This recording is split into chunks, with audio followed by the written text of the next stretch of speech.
Krzysztofory. Studio Kultury Krakowa.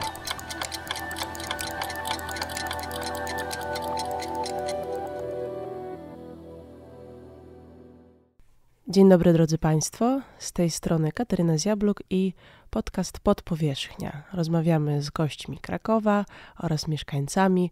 Tym razem moimi gośćmi nie są krakowianie, tylko serdeczni gości, co wygrali konkurs Jazz Juniors 2 lata temu i dzisiaj i wczoraj zagrali na koncercie w klubie Hewre na 49. edycji tegoż festiwalu. Jako że jest to edycja specjalna, odcinek specjalny, więc przejdziemy na język angielski i proszę powitać Kravchenko Clees Duo.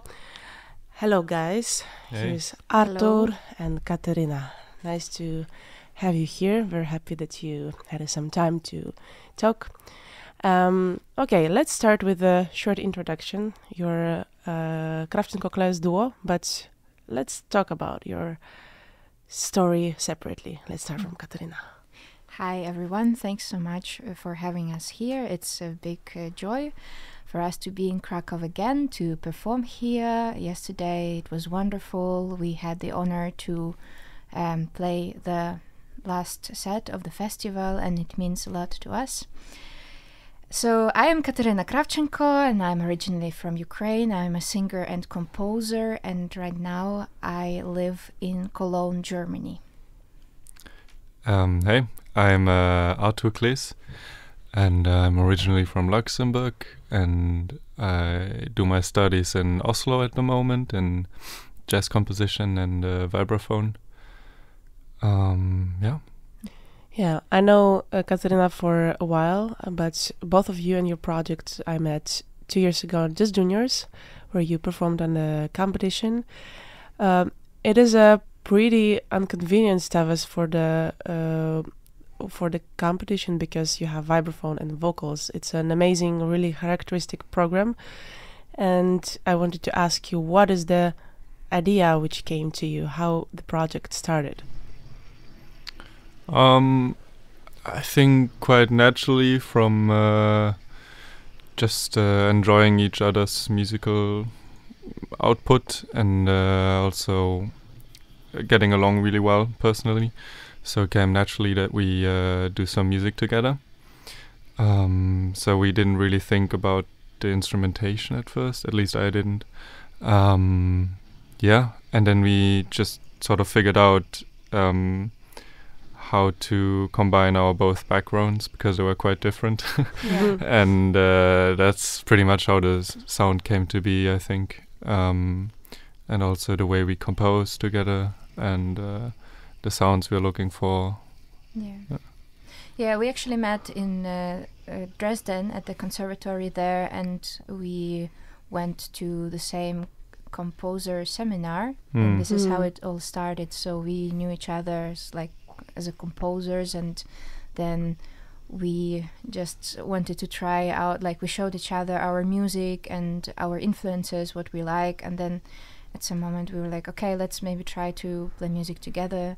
And then we realized that it's kind of an unusual combination of instruments, vibraphone and vocals, and then we just gave it a try. And actually Jazz Juniors was our first ever competition. We started at the beginning of 2023. We started with booking a gig first, and then writing a program for this gig. Okay.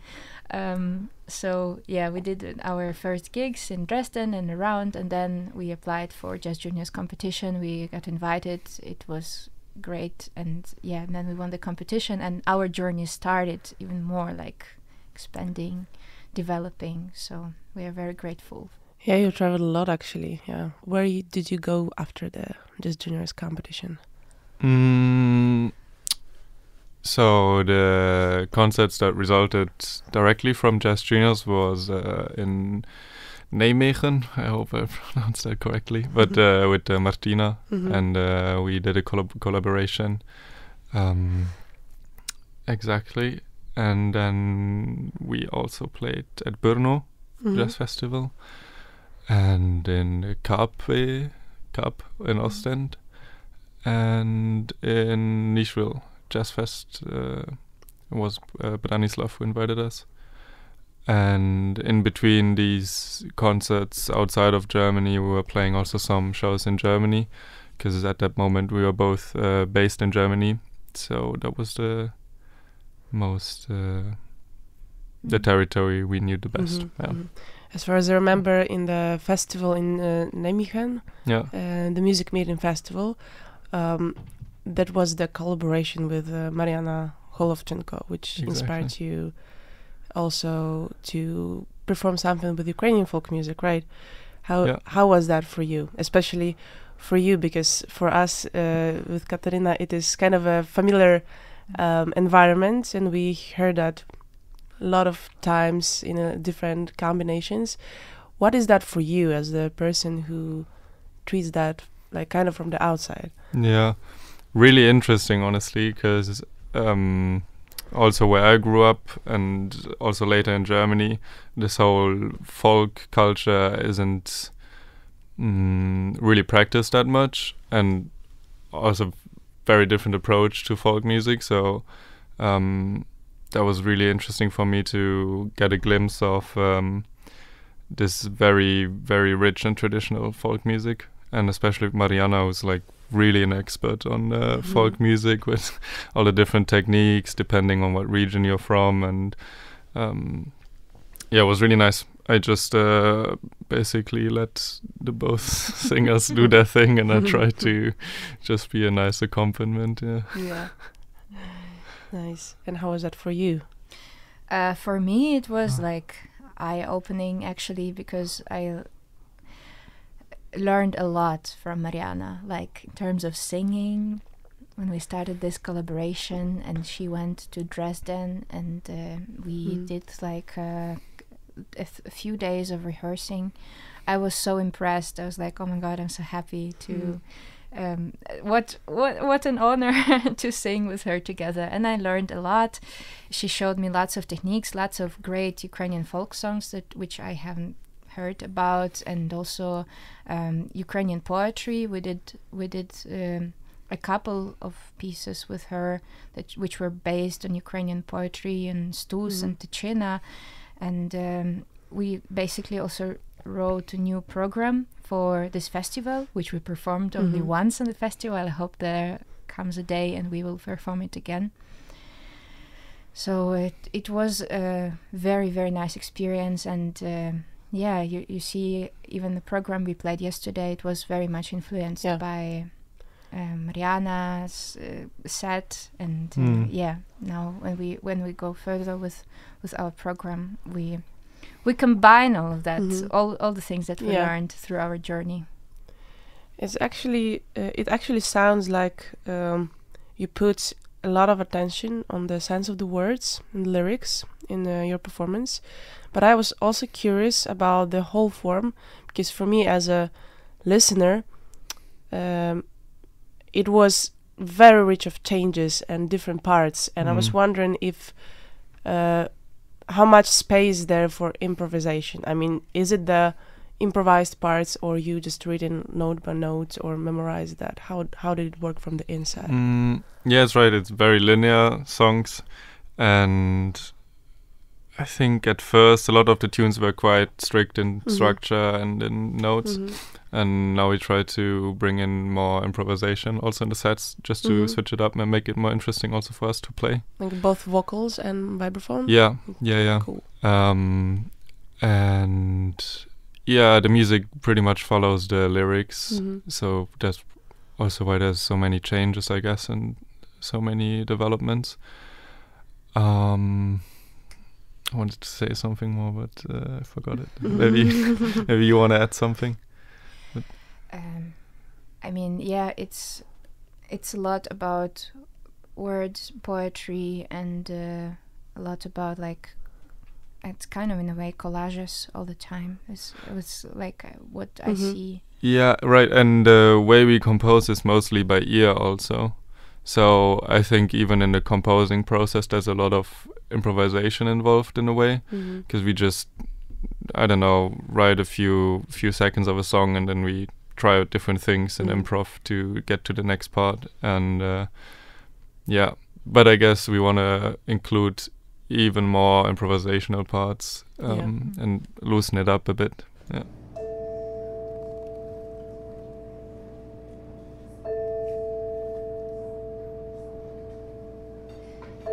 Сто дзеркал спрямовано на мене, в самоту мою і німоту. Справді тут, ти справді тут. Напевне, ти таки не тут, таки не тут.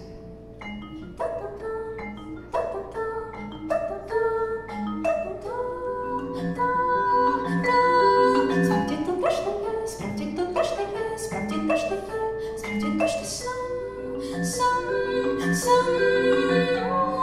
осінь, довгожданий дощ, як зрешета, заливає душу всю в сльозах. Сто твоїх конань, твоїх народжень. Страх, як тяжко висохлий в очах.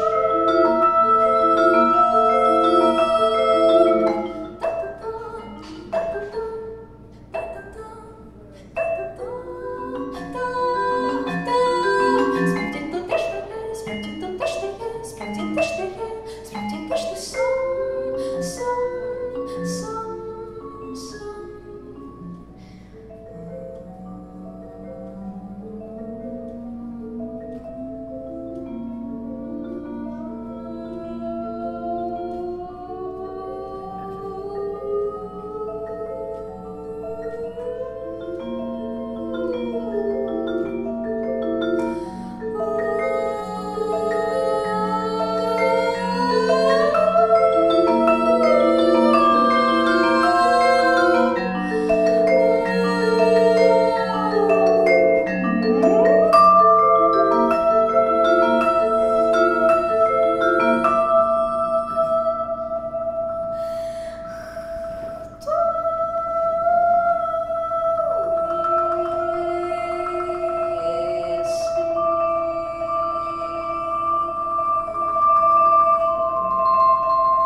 Like for me, it sounded like when you, Kateryna, sang the melody, and you tried to hear the top note of what she sings and put sometimes different chord or different melody in the background or the root notes.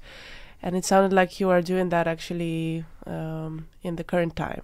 That it's not super planned, especially on those parts which you had the moment where you imitated the delay, like you know, the sound of repetitive sound of the voice and stuff.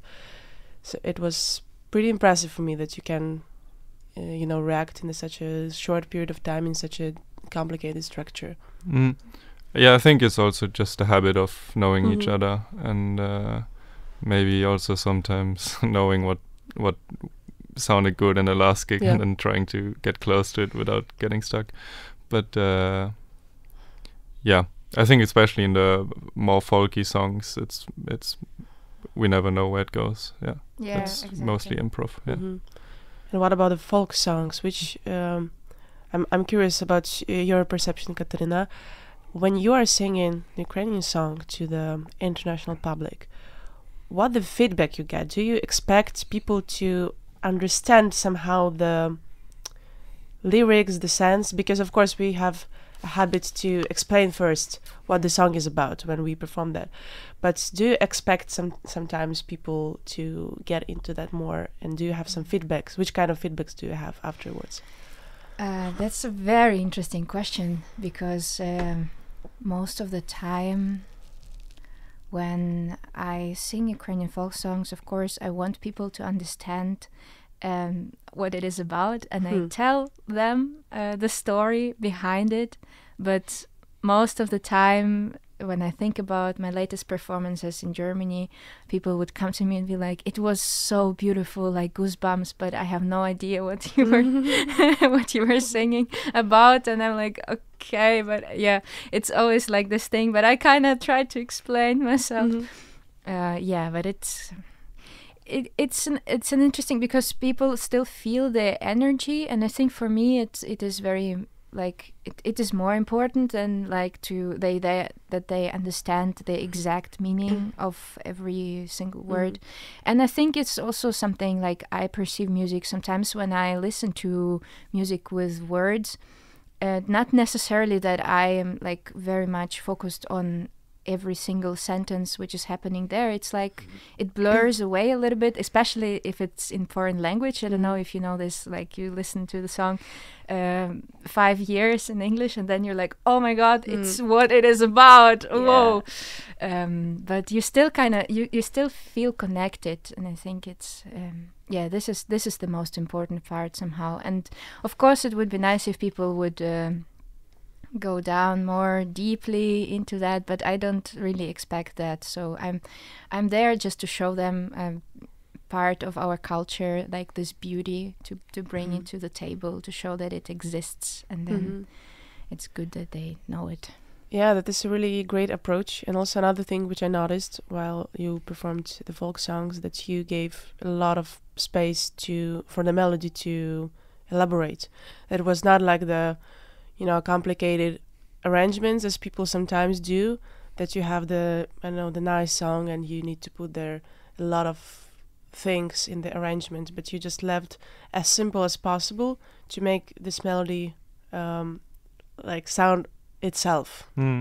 Is it the main focus which you had, or it was natural decisions?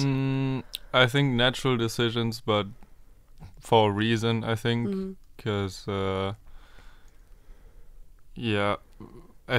think that's what it's about, like in folk music, to keep it approachable, and it's the music of just everyday life, I guess. And there's also like so much going on already in the melody part that you don't really need much else. You could sing it solo and it would be already super, super nice. So you don't have to do much to bring it somewhere, really. Yeah.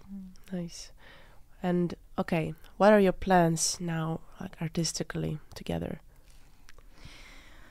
We recorded an album which is set to release in April 2026, and we are very excited because it's a collaboration with an amazing saxophone player and producer, Vanya Slavin. We also invited some very special guests who play great instruments, like we have a lot of church organ feature on our album, and also some percussion, and Vanya Slavin did some producing for some tracks, so it sounds quite different from like our duo setting when we play live, which I guess also quite exciting, because we wanted it to be a bit different as what we like do all the time. We wanted the record to be like something, maybe a little bit something else, and it's a project in itself. So we are very much looking forward to this release. And other than that, I think we need to compose new repertoire at some point, and maybe I don't know, find a new aesthetic that we want to follow and build on. And I don't know. I think the collaboration idea is really nice, because sometimes we perform in a trio with the bass clarinet, and I don't know. I like the duo setting, but if you switch it up every now and then, it's really nice. And also just to be able to play with different musicians who all bring their own kind of musicality to it is really nice. So I could imagine that being also a focus point. So mostly not the extended band, but the duo and different formations around, right? Yeah. It brings more interesting parts, you know, you have more musicians around, you Exactly. experiment with everyone. Yeah.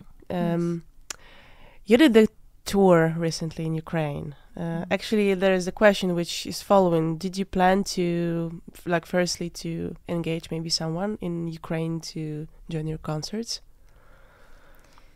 That's a good question. Well, this whole tour came so spontaneously that we haven't really had time to think about it. We were like, okay, our first thought was, okay, we're playing in Krakow, let's try to make this tour possible, because it would be really nice to come to Ukraine and to play our music and introduce it to Ukrainian audience. And, you know, it was like a very... It's a tryout that we did. It's just like we asked if we could come like very on short notice, actually like 1 month before the concerts. Wow. and then it did work out, and then it was unclear how it's gonna be with the situation. It's the first time Arthur went to Ukraine, so very curious to hear what you think about the trip. So there were many challenges to that. I guess next time, but it's good that we did this first tour. Yeah. Now we met some musicians. Now we met more people that we could collaborate with. Maybe next time we can do something with that. This was just like okay, we wanna show up. We want to see what's gonna come out of it, and how we feel also in Ukraine, and how it is to travel for both of us. Yeah, maybe Arthur can add something. No, I was really happy to be there, and I had a good time, honestly. Because really every city we visited, there were people that Kateryna knew already, and they were super welcoming.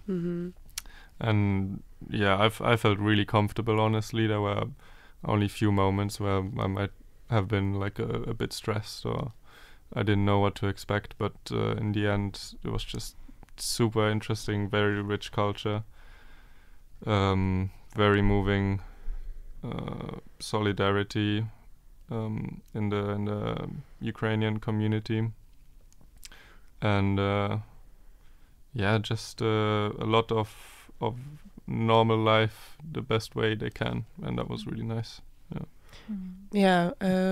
On the off situation, I noticed yesterday after the concert that it's very important role which you played. here playing the concerts, because that is exactly the thing which people there need right now. Even if, I don't know, you feel that it can be different, that not so many people would come, and there is always a big risk that the concert would be cancelled, of course. But I think that you did a really amazing work with that. And I'm happy that you managed to do that anyway, and with Kraków as well. Yeah, and honestly, like, I feel like culture and cultural identity is such an important thing now in Ukraine, and also everyone living there is giving so much attention to like their history, their current, I don't know, underground culture, youth culture, whatever, everything.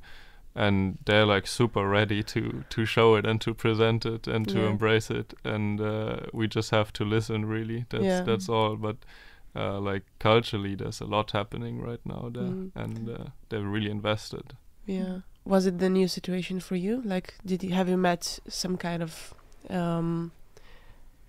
mentality before? No, I don't think so, because it's a country just in such a different position right now than the countries that I'm used to, and I don't know, out of this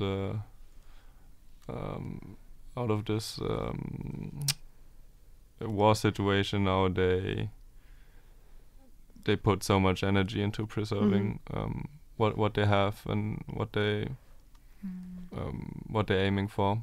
So that was quite new. Also, I don't know, we went to Kiev, and then right away at the train station there was this huge exhibition about Ukraine, and it was like fully booked every day, and everyone was going there just to I don't know, learn about their culture, about their history, like really people from all society, like young people, old people, crazy. Yeah. So hyped. Yeah, but it's really cool that everything is hyped around the right things, let's say. Yes. Yes. It's important. At least, yeah. Cool. I'm really happy that you were happy there. Yeah. So, okay. On the ending of our talk, I would like to ask, how do you like Kraków? Kraków is amazing. Like, every time we come here, and it's our second time together, it's it's a pleasure. Like, really, everything, like just walking around the streets is beautiful. Like, food is amazing, of course. And you know, we had such a great treatment here with like we were picked up directly, like, you know, the organizational parts of the festival. It also contributes a lot to how we feel here, and feel very welcomed. Yeah, people care. Care. And also, I remember Jazz Juniors 2 years ago. There were so many young people coming to the concert. That was pretty nice. Like, I wouldn't expect that in Germany. It was for free, so. Yeah, but that's how you do it. You know, that's how you do it to attract this kind of group of people. But. No, it's cool. I like it. A lot of students are coming there. That's true. Yeah.